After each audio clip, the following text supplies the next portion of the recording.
సాగర్ గారు సార్ సినిమాలో లాస్ట్లో విమెన్ సేఫ్టీ మీద మంచి మెసేజ్ ఇచ్చారు.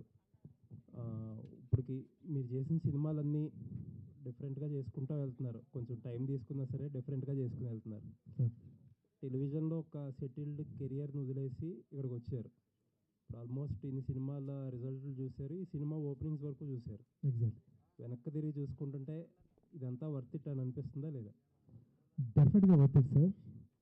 ఎందుకంటే అంటే ప్యూర్ కమర్షియల్ వాల్యూ గురించి మాట్లాడుతున్నాను. సినిమా రిజల్ట్ జనాలు మాట్లాడుకోవటం గురించి అన్నీ పక్కన పెట్టండి. యా కమర్షియల్ సాటిస్ఫాక్షన్ ఒకటి ఉంటుంది కదా. యా డెఫినెట్గా. ఎందుకంటే నేను సీరియల్లో ఉంటే కమర్షియల్గా నేను ఎంత గెయిన్ చేస్తామని అందరు తెరవచ్చు. బట్ నాకు కమర్షియల్ కంటే నేను సినిమా ఇండస్ట్రీలో నాకు ఏదైతే ఆర్కే నాయుడు ఇమేజ్ ఇచ్చారో ఆ ఇమేజ్ని అక్కడ స్టాప్ చేయాలని అనిపించలేదు. ఆ ఇమేజ్ని అక్కడ స్టాప్ చేసి ఇంకొక సీరియల్ చేయాలని అనిపించలేదు. వాట్ నెక్స్ట్ అని ఆ ఇమేజ్కి తగ్గట్టు నాకు ఇచ్చిన ఆ ఇమేజ్ని మూవీస్ ద్వారా ఇంకా మూవీస్ చేసి సాధ్యమైనంత వరకు ఒక ఫ్యామిలీ చూడదగ్గ మూవీస్, చిన్న మెసేజ్ ఓరియంటెడ్ మూవీస్, అంటే మెసేజ్ అంటే స్పీచ్లా కాకుండా అండర్ కరెంట్గా ఒక మంచి చెప్పాలని ట్రై చేసాం. డెఫినెట్గా షాదీ ముబారక్ అండ్ ద 100 నన్ను ఎప్పుడు నాకు ఏ రిగ్రెట్ లేదు. చాలా సాటిస్ఫైంగ్గా ఉంది. ఆల్ ది బెస్ట్ అండి. థ్యాంక్ యూ అండి. Thank you so much. ఈసారి నెక్స్ట్ కొంచెం క్విక్గా చేయండి సినిమా. సాగర్ గారు సార్ కుమార్ గారు సార్, అంటే ఈ సినిమా చూసినప్పుడు ఎమోషన్స్ అండ్ ఒక రియలిస్టిక్ అప్రోచ్ ఉన్న కాప్ ఈ రెండు కూడా చాలా బాగా బ్యాలెన్స్ చేస్తారు సెకండ్ హాఫ్కి వచ్చేసరికల్లా. యా ఎక్కడ హీరోయిజం కోసం ఎక్కడ ట్రై చేసినట్లేదు, అంటే ఎక్స్ట్రాగా ట్రై చేసినట్టు కథలో ఉన్న హీరోయిజంనే ఎలివేట్ చేస్తూ వచ్చారు కదా. యా ఇది ఒక కొత్త పర్సెప్షన్ అనిపించింది మాకు Yeah. పోలీస్ రోల్స్లో. సో అదే పే ఆఫ్ అయింది అనిపించింది నాకు. ఏమంటారు? నాకు మీరు అందుకే నాకు ఒక రివ్యూ చూశాను, మన వాళ్ళు రాసిన రివ్యూ. సీరియల్ నుంచి వచ్చిన వారంటే ఉన్నదానికంటే కొంచెం బ్రైట్గా ఉంటుంది. ఎక్స్ప్రెషన్స్ కానీ ఇవి ఉంటాయి, అలా లేదు, చాలా న్యాచురల్గా చేశారు అని. అది నాకు చాలా మంచి కాంప్లిమెంట్. ఎందుకంటే నేను ఈ కథ అనుకున్నప్పుడు ఎక్కడ కమర్షియాలిటీ అనుకోలేదు. మనం చూసే ఒక ఐపీఎస్ ఆఫీసర్ ఎలా ఉంటాడో, అంటే ఒరిజినల్గా ఎలా ఉంటారో అదే ఐపీఎస్ ఆఫీసర్ యాక్టింగ్, అదే ఎక్స్ప్రెషన్, అదే బాడీ లాంగ్వేజ్. ఒక జెన్యున్గా కథ చెప్తున్నప్పుడు, ది 100 మెసేజ్ జెన్యున్గా చెప్తున్నప్పుడు ఏ ఓవర్ యాక్షన్ లేకుండా దీన్ని ప్రాపర్గా హ్యాండిల్ చేద్దామని బాడీ లాంగ్వేజ్ని కూడా కంట్రోల్ చేసుకుంటే మీన్స్ దానికి యాప్ట్గా ఎలా ప్లాన్ చేసుకొని చేశాము. అది ఈరోజు ఎస్పెషల్లీ అదే ఈరోజు విక్రాంత్ పెట్టింది. నిషా గారు హాయ్ అండి, కంగ్రాచులేషన్స్. Thank you. అంటే you played a different role, ఒక రెగ్యులర్ హీరోయిన్ రోల్ కాదు. ఇందులో లవ్ అనేది ఏదో అండర్లైన్గా ఉంటుంది తప్ప లవ్ స్టోరీ కాదు, కానీ లవ్ ఉంటుంది. ఒక కాప్కి విక్టిమ్కి మధ్య స్టోరీలానే ఉంటుంది. ఒక డిఫరెంట్గా అనిపించింది మీ క్యారెక్టరైజేషన్స్ కానీ త్రూఅవుట్ ఎండ్ వరకు కూడా. మీకు ఎలాంటి అంటే అప్లాజెస్ బాగా వస్తున్నాయి. సో ఇలాంటి డిఫరెంట్ రోల్స్ చేయడానికి ఇంకా ముందు కూడా రెడీగా ఉంటారా? Yes, I'm ready to play many other different roles. Like this also, as you said, it was not like regular love story, but love story, victim, every layers I've got to play in this movie. And the emotional scenes were so intense that when I saw it on screen, I'm like, nice, Misha, you have done a good job. I complimented myself. I know that people will like it, but we should also like it. So I liked it, and I'm open to try many more difficult roles and characters. Shashi గారు, ఇంకెన్ని police కథలు ఉన్నాయి sir? అంటే ఒక్కొక్క different జానర్స్లో different stories ఉన్నాయి. ఇంకొక 2 అయితే police stories అయితే ఉన్నాయి. అంటే మళ్ళీ వెంటనే స్టార్ట్ చేయొచ్చు ఈ కాంబినేషన్? అది హీరోగా చెప్పాలి. అంటే ఈ ఒక కాంబినేషన్ వాల్యూ కూడా యాడ్ అయింది కదా ఈ సక్సెస్తో. మీ ఇద్దరు మళ్ళీ ట్రై చేసినప్పుడు అది యాడ్ ఆన్ అవుతుంటుంది. సో ఒక డిఫరెంట్ అప్రోచ్ ఉన్న పోలీస్ స్టోరీస్కి ఇంకా మార్కెట్ ఉంది, అంటే చూస్తున్నారు అనేది అర్థమైంది. 100 పుష్ చేస్తుంది కదా మళ్ళీ దాన్ని. సో ఈ కాంబినేషన్ ఎంత త్వరగా రిపీట్ అవుతుందని చూస్తున్నాను. నేను చెప్తాను దానికి. మా జర్నీ స్టార్ట్ అయినప్పుడు మొగల్ రేగుల తర్వాత నుంచి ఆల్మోస్ట్ ఒక 10 years బ్యాక్ నుంచి ఆయన ఏ కథ రాసినా ఫస్ట్ నన్ను ఓం లాగా నన్ను హీరోగా పెట్టేసుకొని రాశారు. అంటే ఆయన చేసిన ప్రతి కథ తెలుసు. కాకపోతే కొన్ని బడ్జెట్స్ ఆ టైంలో బడ్జెట్ అనుకొని అంత బడ్జెట్ ఇప్పుడు కాదు, ప్రూవ్ అవ్వాలనుకున్నాం. అంటే ఆయన దగ్గర బండిల్ ఆఫ్ మంచి కథలు ఉన్నాయి. సో దీని తర్వాత ఒక్కొక్కటి వెతికి తీసుకొని మళ్ళీ ప్లాన్ చేద్దాం అనుకుంటున్నాం. సాగర్ గారు, ఈ సినిమాని జనాలకి రీచ్ చేయడానికి రేపటి నుంచి టూర్ అని చెప్పారు. సో ఎన్ని డేస్ ప్లాన్ చేస్తున్నారు, ఏ ప్లేసెస్ విజిట్ చేయబోతున్నారు? ఆంధ్ర ఈరోజు రాజమండ్రికి వెళ్తున్నాను. రేపు నుంచి అక్కడ నుంచి ప్రోగ్రామ్ సెట్ చేసుకొని ఒక 2-3 డేస్ అక్కడ ప్లాన్ చేయబోతున్నాను థియేటర్స్. రమేష్ గారు, ఆడియన్స్కి ఏమైనా డిఫరెంట్గా ఏమైనా ప్లాన్ చేస్తారా? ఆడియన్స్కి అండి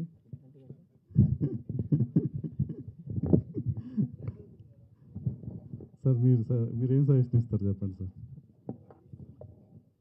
సార్. మీరే సార్ ఆడియన్స్కి రీచ్ చేయడానికి మెయిన్ రీజన్ మీడియా వాళ్ళే. అంటే సర్ప్రైజ్ గిఫ్ట్లు ఇవన్నీ కూడా చూస్తున్నాం కదా మార్కెట్లో. సార్ మనం కంటెంట్ని నమ్ముకుని వెళ్తున్నాం సార్. సో ఇక్కడ గిఫ్ట్లు అవి చేయొచ్చు సార్, బట్ అది వేరే టైప్ ఆఫ్ ప్రమోషన్ అనిపించింది. కంటెంట్ బాగుంది, మౌత్ టాక్ నడుస్తుంది, ఒకరు చూసిన వాళ్ళు బయటకు వచ్చి చెప్తున్నారు. నేను మీకు చెప్పినట్టు ఇందాక సినిమా అయిపోగానే అంటే మెసేజ్ అనేది ఎక్కడైతే లాస్ట్ స్టార్ట్ అవుతుందో దానికి ముందే క్లాప్స్ కొడుతున్నారు. సో వాళ్ళకి అర్థమైపోయింది. సో ఇలాంటప్పుడు అది అవసరం లేదు అనుకుంటున్నాను, బట్ డిస్కస్ చేద్దాం. అవసరం లేదండి.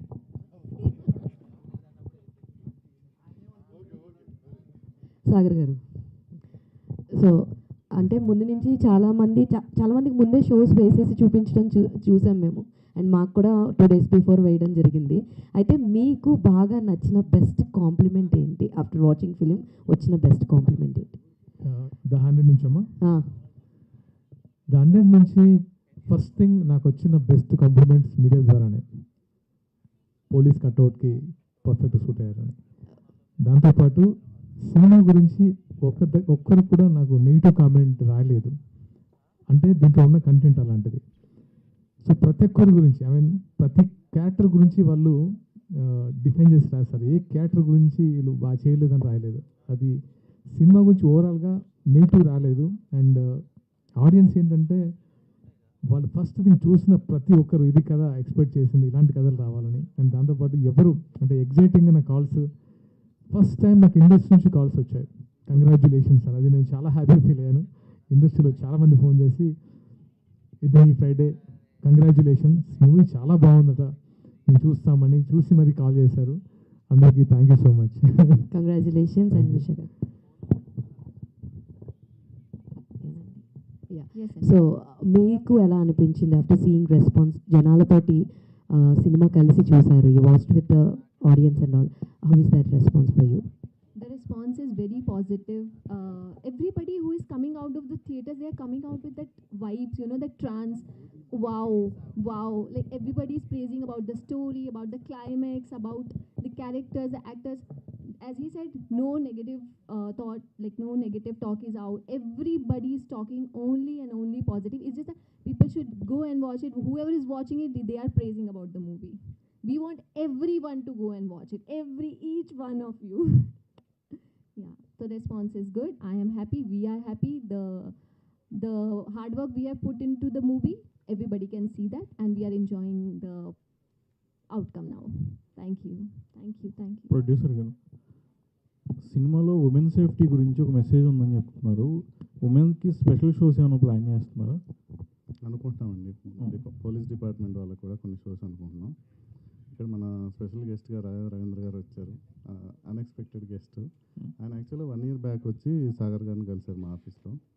కలిసినప్పుడు ఆయన ఒక మాట అన్నారు, మీ ఇన్స్పిరేషన్తోనే నేను ఈ డిపార్ట్మెంట్కి వచ్చాను అని. నేను సర్ప్రైజ్ అయ్యాను. నాకు ఈయన ఇమేజ్ సీరియల్ది అది అంతగా ఉంటుందని నాకు తెలియదు అప్పుడు. ఈరోజు ఆయన మళ్ళీ నిన్న సినిమా చూసి ఈరోజు ఆఫీస్కి వచ్చి ఇది చెప్తే ఇక్కడికి వస్తే అర్థమవుతుంది. సో డెఫినెట్గా వాళ్ళందరికీ, అలాగే లేడీస్ కూడా స్పెషల్ షోస్ ప్లాన్ చేస్తున్నాం. ఆర్కే గారు, ఒక రకంగా మీకు పోలీస్ రోల్ అనేది హోమ్ గ్రౌండ్ లాంటిది, మీరు రివ్యూస్లో కూడా చదివే ఉంటారు. అలా అంటారని ముందే ఫీల్ అయ్యారు? ఐ మీన్ కథ విన్నప్పుడు ఏమనిపించింది మీకు? అంటే ఆ ఇమేజ్ నుంచి బయటకు వద్దామని వేరే జానర్స్ చేశారు, షాదీ ముబారక్ కానీ వేరేవి. మళ్ళీ ఇలాంటి కథే మిమ్మల్ని వెతుక్కుంటూ వచ్చినప్పుడు మీ ఫీలింగ్ ఏంటి? యాక్చువల్గా ఇది ఈ నేను సీరియల్ తర్వాత చాలా రోజులు గ్యాప్ ఇద్దాం అనుకుంది కాప్ స్టోరీస్కి, ఎందుకంటే ఆ ఇమేజ్ ఇంకా అలా మీద పడుతుందని. ఈ కథ ఒక పోలీస్ ఆఫీసర్ చెప్పినప్పుడు ఫస్ట్ టైం నా టీయర్స్ స్టార్ట్ అయ్యాయి. అంటే నేను ఎప్పుడు ఒక సీన్ చదివితే మనకు ఎలాంటి ఫీలింగ్ ఉంటుందో ఆయన చెప్పిన విధానం అలా ఉండేది. అక్కడ నుంచి ఇలాంటి కథను ఆడియన్స్కి ఇవ్వాలి అంటే చాలా కథలు చేస్తాను నేను, ఎప్పుడు మెసేజ్ ఓరియంటెడ్ చేయొచ్చు చేయకపోవచ్చు. ఈ కథ విన్న తర్వాత దీన్ని ఎప్పుడు చేయాలని చాలామందితో అంటే ఈ కథ డిస్కస్ చేసినప్పుడు ఎగ్జైటెడ్ అయ్యారు, లేదు లేదు ఇది నిజంగా ఇవ్వాలి మూవీ ద్వారా అని. తర్వాత ఒకరోజు సుకుమార్ గారికి ఫస్ట్ థ్యాంక్స్ చెప్పాల్సింది సుకుమార్ గారికి, ఎందుకంటే నేను షాదీ ముబారక్ తర్వాత ఆయన దగ్గరికి వెళ్ళి మంచి కథ ఉంటే చెప్పండి అన్న చేద్దాము, మీ అసిస్టెంట్ ఎవరైనా ఉంటే అని అడిగినప్పుడు అలా మాట్లాడుతున్నప్పుడు ఒక ఇన్సిడెంట్ చెప్పాను. ఆయనలో ఇచ్చిన సర్ప్రైజ్, ఇది కథ ఇది పెట్టేసుకొని నువ్వు నన్ను అడుగుతున్నావు ఏంటి అంటే, అక్కడ నుంచి నాకు ఈ కథ మీద ఎక్కువ కాన్ఫిడెన్స్ వచ్చింది. ఆ తర్వాత ఎప్పటి నుంచో మేము కలిసి చేద్దాం అనుకున్నాం కదా, ఇది డిస్కషన్ చేసాం. ఆల్రెడీ ఈ ప్లాట్ మీద కొంచెం ఆయనకి ఆల్రెడీ ఇంకొక వర్క్ జరుగుతుంది, లేదు బాగుంది నేను ప్లాన్ చేస్తానని చెప్పారు. ద 100 అని టైటిల్ పెట్టి దీనికి ఒక యూనివర్సల్ కంటెంట్గా చేద్దామని చేసింది శశి గారు. దాన్ని ప్రాపర్గా డిజైన్ చేసి నీ ముందుకు తీసుకొచ్చాను కూడా. ఇది చేయాలన్నది ఎప్పటి నుంచో అలా నా డిజైర్. సాగర్ అన్న, ప్రమోషన్స్లో పవన్ కళ్యాణ్ గారు తెలంగాణ మినిస్టర్స్ కనిపించారు, వాళ్ళకి మూవీ ఎప్పుడు చూపిస్తున్నారు? చూశారు, తెలంగాణ మినిస్టర్స్ మూవీ చూశారు. ఆల్రెడీ మూవీ చూసిన తర్వాతే ప్రమోషన్కి వచ్చారు. కళ్యాణ్ గారికి ట్రైలర్ కంటే ముందు కొన్ని సీన్స్ చూపించాము, ఆయన ఎగ్జైట్ అయ్యారు. ఇప్పుడు అంటే ఈ సక్సెస్ని వాళ్ళకి చెప్పి వాళ్ళ విషెస్ అంటే వాళ్ళ బ్లెస్సింగ్స్ తీసుకుందాం అనుకుంటున్నాను.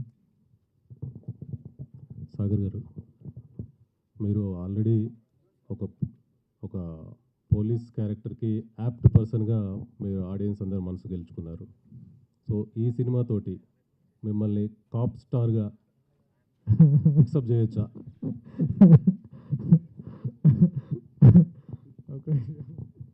నేను ఆన్సర్ చేస్తాను. మీరు ఆయన చూశారు, పర్సనల్గా వచ్చి కలుస్తుంటారు. మీరు జర్నలిస్ట్ లాగా అనుకోవచ్చు, మీరు క్రైమ్ డిపార్ట్మెంట్ నుంచి సైబర్ క్రైమ్ నుంచి వచ్చారు రాజా రవీంద్ర గారు. మీరు ఆయన చూస్తే ఫస్ట్ ఆర్టిస్ట్ అనిపిస్తారా, కాప్ అనిపిస్తారా? బాడీ లాంగ్వేజ్ బట్టి పోలీస్ అంటే ఇలాగే ఉండాలనిపిస్తారు. అది ఇంకా మీరు ఏదైనా fix. So obviously we can fix cop star అని, కానీ కాప్లో మనకంటే ఎవరు బెస్ట్ చేయకుండా ఉండడానికి ట్రై చేస్తాను. సో ఈ కాంటెక్స్లో నెక్స్ట్ పార్ట్ ఎక్స్పెక్ట్ చేయొచ్చా ఈ మూవీ సీక్వెన్స్? చూద్దాం. అంటే ఇన్వెస్టిగేషన్ పాయింట్ ఆఫ్ వ్యూలో చాలా కథలు వస్తుంటాయి. మంచి కథలు వస్తే డెఫినెట్గా చేస్తాను, రెడీ. ఎందుకంటే మంచి ఇలాంటి ఇన్వెస్టిగేషన్ థ్రిల్లర్స్ జనాలు చూస్తారు, వాళ్ళకు మంచి అవేర్నెస్ క్రియేట్ చేద్దాం అనుకున్నాను. ఎందుకంటే తెలంగాణ గవర్నమెంట్, మీరు సైబర్ క్రైమ్లో ఉన్నారు కాబట్టి చెప్తున్నాను, డ్రగ్స్ మీద సైబర్ క్రైమ్ మీద ఎంతో అంటే ఈ మధ్య రేవంత్ రెడ్డి గారు అండ్ వాళ్ళ టీం ఒక అవేర్నెస్ క్రియేట్ చేయడానికి చాలా ట్రై చేస్తున్నారు. ఇలాంటి మూవీస్ చూస్తే తెలుస్తుంది. అంటే మేము కూడా ఇండైరెక్ట్గా ఒక అవేర్నెస్ క్రియేట్ చేయడానికి ఇలాంటి మూవీస్ అర్థమవుతుంది. నవడేస్ సొసైటీ ఫేస్ చేస్తున్న ఛాలెంజెస్ కూడా more about cyber crime and narcotics especially. So coming మూవీస్లో మీరు నార్కోటిక్స్ సైబర్ క్రైమ్ మీద కూడా ఏదైనా ప్లాన్ చేస్తే పబ్లిక్ వైడ్ రీచ్ ఉంటుందని అనుకుంటున్నాము. డెఫినెట్గా ప్లాన్ ఉంది, యాక్చువల్గా డెఫినెట్గా ఐ విల్ ప్లాన్. రైట్ గారు,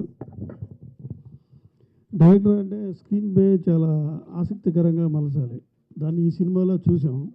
దీని హోంవర్క్ ఎలా చేశారు, దీనికి ఇన్స్పిరేషన్ ఏంటి, అసలు మీకు ఎవరైనా ఉన్నారా స్క్రీన్ ప్లే రాసుకోవడంలో రాయటంలో? అంటే ఇన్స్పిరేషన్ అంటే నాకు ఈ స్క్రీన్ ప్లే అనే దాని గురించి పూర్తిగా అవగాహన రావడానికి కారణం మా గురువు గారు కృష్ణవంశీ గారు. ఆయన దగ్గర నేను వర్క్ చేసినప్పుడు ఆయన ఇచ్చిన అసైన్మెంట్స్ కానీ ఏదైనా ఒక క్యారెక్టర్ చూసి వాళ్ళ దగ్గరికి వెళ్ళి వాళ్ళు ఇంటర్వ్యూ చేసి వాళ్ళ లైఫ్ స్టైల్ ఎలా ఉంటుంది, వాళ్ళు రియల్ లైఫ్ ఎలా బిహేవ్ చేస్తున్నారు అనే వీడియో షూట్ చేసి ఎడిట్ చేసి చూపిస్తూ ఉండేది ఆయన క్యారెక్టర్ డిజైన్ చేసేటప్పుడు. సో నాకు అంటే ఒక హ్యూమన్ సైకాలజీలో ఉన్న టెంపర్మెంట్స్ అన్ని చూసిన తర్వాత రియల్ లైఫ్లో వాళ్ళు ఎలా బిహేవ్ చేస్తున్నారు అనేది కూడా ప్రాక్టికల్గా కొన్ని ఐడియల్గా ఉంటాయి బుక్స్లో, కానీ రియల్ లైఫ్లో కూడా ఎలా మారుతూ వస్తున్నారు, ఎలా ఉంటుంది అనేది కూడా నాకు తెలుసుకోవడం జరిగింది. సో వాళ్ళ టెంపర్మెంట్స్ తెలిసినప్పుడు డెఫినెట్గా దీన్ని ఇంట్రెస్టింగ్గా మనం ఎలా చెప్పాలి అనేది నేను ఆయన దగ్గర నేర్చుకున్నాను. సో ఆ ఇంట్రెస్టింగ్ నేర్చుకునే ప్రాసెస్ నేను స్క్రీన్ ప్లే చేయడం. ఈరోజు మీ ముందుకి 100 స్క్రీన్ ప్లే బాగుంది అని చెప్పడానికి కారణం మా గురువు గారు కృష్ణవంశీ గారు. చేశానండి. అంటే బికాస్ మా ఫ్యామిలీలో ఐపీఎస్లు ఉన్నారు. సో వాళ్ళ దగ్గర నుంచి కొన్ని ఇన్పుట్స్ తీసుకున్నాను. అలాగే లక్ష్మీ మాధవ్ గారు అని చెప్పి ఒక సర్కిల్ ఇన్స్పెక్టర్ ఉన్నారు, ఆవిడ దగ్గర నుంచి కూడా కొన్ని ఇన్పుట్స్ తీసుకున్నాను. సో వాళ్ళు ఎలా బిహేవ్ చేస్తారు, వాళ్ళు ఇంటర్నల్గా ఎలా జరుగుతుంది, ఇన్కేస్ ఎంక్వైరీస్ జరిగితే ఎన్హెచ్ఆర్సీ వాళ్ళు ఎలాంటి క్వశ్చన్స్ వేస్తారు, వాళ్ళు ఎలాగ అడుగుతారు, వాళ్ళ బాడీ లాంగ్వేజ్ ఎలా ఉంటుంది, ఇవన్నీ కూడా అడిగి తెలుసుకుని దాని ప్రకారంగానే నేను దీంట్లో పెట్టాను తప్ప ఇది టూ మచ్ పెట్టడం జరగలేదు. Sagar garu, and this is Sarath.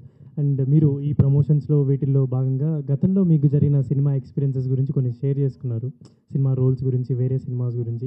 So ఇప్పుడు దీని తర్వాత మిమ్మల్ని వెతుక్కుంటూ మళ్ళీ ఏదన్నా మీకు యాప్ట్ అయ్యే స్టోరీస్ కానీ వేరే హీరోతోటి అలా వాళ్ళతో అపోనెంట్ రోల్స్ ఇలా మీకు ఏదైనా ప్రాపర్ తగినట్టు రాసుకొని వస్తే మీరు మళ్ళీ చేయడానికి ఆ ఫేవరెట్స్ ఉన్నాయా ఇప్పుడు? అర్థం కాలేదు సారీ మీకు. అంటే మీరు ఇంతకుముందు మీరు సినిమాటిక్ ఎక్స్పీరియన్సెస్ అన్నీ చెప్పుకున్నారు కదా, గతంలో మీరు చేసిన రోల్స్ అవ్వచ్చు, మీకు వచ్చిన ఆఫర్స్ అవన్నీ. అప్పుడు మీకు వచ్చిన ఎక్స్పీరియన్సెస్ షేర్ చేసుకున్నారు చాలా వరకు, ఎలా జరిగింది ఏంటి అని కొన్ని రోల్స్ గురించి. సో ఇప్పుడు దీని తర్వాత మిమ్మల్ని మళ్ళీ అప్రోచ్ అయ్యి ఒక మంచి రోల్స్ అలా ఎవరైనా రాసి మీ దగ్గరికి వస్తే మీరు చేయడానికి రెడీగా ఉన్నారా? ఎగ్జాక్ట్లీ. అంటే మనకి ఒక ఎక్స్పీరియన్స్లు మనకు కొంచెం అలర్ట్ చేస్తాయి. అందరికీ ఎవరికైనా ఏ ఎక్స్పీరియన్స్ అయినా కొంచెం అలర్ట్గా ఉంటాం. అండ్ దాంతోపాటు చూస్ చేసుకుంటాం. మంచి క్యారెక్టర్స్ వచ్చిన అంటే మీన్స్ మంచి అంటే నాకు ఇంకొక మెట్టు ఎక్కే విధంగా మంచి వస్తే డెఫినెట్గా ఐ విల్ ట్రై. అంటే ఇప్పుడున్న సిచ్యువేషన్లో మూవీ మారిపోయింది. హీరో విలన్ ఈ క్యారెక్టర్స్ అంటే ఏం లేవు. ఎందుకంటే నేను ఈ మూవీ చూసుకుంటే నేను హీరో సెంట్రిక్ అని అనిపించదు. ప్రతి క్యారెక్టర్కి ఒక ఇంపార్టెన్స్ ఉంటుంది. కథ మీదే ఏదైనా కథ ఫైనల్గా కథే నడిపించాలి. హీరో నడిపించలేడు, డ్రైవ్ చేయాల్సింది కథ మాత్రమే, అది నేను నమ్ముతాను. సో కథలో మంచి ఇంపార్టెన్స్ ఉంటే డెఫినెట్గా I will do. Sagar garu, congratulations for the success. Thank you. So I don't have any question for you, but I have a question for director garu. So hi Andy, and indaka like one of the journalists adugutunnappudu cop stories enni unnayi ani ante inka 2 stories unnayi ani annaru. Apart from cop stories, Sagar gariki oka unique kada edaina cheppali anukunte elanti characterization lo చూపించాలనుకుంటారు? Not as an police officer. మేము చాలా చూసాము and ఇప్పుడు కూడా చూస్తున్నాము. Of course ఆయన police ఆఫీసర్గా చాలా బాగుంటారు, బట్ పోలీస్ ఆఫీసర్ కాకుండా ఎలాంటి క్యారెక్టర్స్ బాగుంటాయి? ఛత్రపతి శివాజీ ఎక్స్పెక్ట్ చేయొచ్చా మీ దగ్గర నుంచి సాగర్ గారి కాంబినేషన్లో? ఓకే అంతే, ఆయన ఓకే వెళ్ళిపోతాం. సాగర్ గారు, what do you want to say about that? అంటే శశి గారు నన్ను ఎప్పుడో రీసెర్చ్ చేశారు, నా బాడీ లాంగ్వేజ్ని, నా మెంటాలిటీని. సో ఆ క్యారెక్టర్ చాలా బాగా డిజైన్ చేశారు. అంటే ఇది స్టార్టింగ్లో ఉండగానే ది 100 ఉన్నప్పుడే ఇది ఇలాంటి క్యారెక్టర్ మీకు బాగుంటుంది అని డిజైన్ చేశారు. డెఫినెట్గా ఆయనతో వర్క్ చేయడం అంటే వెరీ హ్యాపీ. ఎందుకంటే అండర్స్టాండింగ్ అంటే మేము డిస్కషన్లో కానీ అండ్ స్క్రిప్ట్లో కానీ ఒక అండర్స్టాండింగ్ ఉంటుంది. అండ్ నాకు అంటే ఒకటి మాత్రం డైరెక్ట్గా చెప్పగలను, డిస్కషన్ తర్వాత షూటింగ్లో ఒక్కరోజు కూడా ఇది చేయను, ఇది ఏం లేదు. నేను జస్ట్ సరెండర్డ్ అయిపోయాను. ఇదేంటి విక్రాంత్ ఐపీఎస్ ఓకే డన్ తప్ప ఇంకా నేను వేరే ఏ రోజు ఐ థింక్ నేను ఏం అడగలేదు. సో అంతగా సరెండర్ అయిపోయాను ఈ క్యారెక్టర్కి. ఓకే డన్, ఇంకా గ్యాప్ ఇవ్వకండి, కంటిన్యూస్గా చెయ్యండి. డెఫినెట్గా.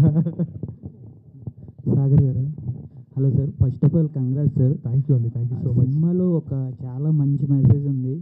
ఓకే సార్, ఇప్పుడు నార్మల్గా ఇప్పుడు జనరేషన్కి రిలేట్ అయ్యేటట్టుగా ఉంది సార్. ఓకే సార్, కాకపోతే మీరు ఇందులో వ్యక్తిగతంగా మీరు నేర్చుకున్న మెసేజ్ అయిన విషయం ఏదైనా ఉందా సార్ ఈ సినిమా తర్వాత? అంటే సినిమా పరంగా నేర్చుకోవడమా లేకపోతే సినిమా పరంగా ఈ సినిమాలో మీరు చేసిన తర్వాత ఇప్పుడున్న జనరేషన్కి కనెక్ట్ అయ్యే మెసేజ్ ఉంది కాబట్టి మీరు వ్యక్తిగతంగా నేర్చుకున్న విషయం ఏదైనా ఉందా సార్ ఈ సినిమా ద్వారా? ఈ సినిమా ద్వారా వ్యక్తిగతంగా మెసేజ్ అంటే ఈ సినిమా ఒక అవేర్నెస్ క్రియేట్ చేయాలనిపించింది ఫస్ట్ థింగ్. ఎందుకంటే ఇది చాలా అవసరం. అంటే ఇది మనం పొడిగా ఎన్ని డైలాగులు అయినా చెప్పొచ్చు, కానీ ఈ సినిమా చాలా అవసరం సొసైటీకి. ఎందుకంటే ఎంతమంది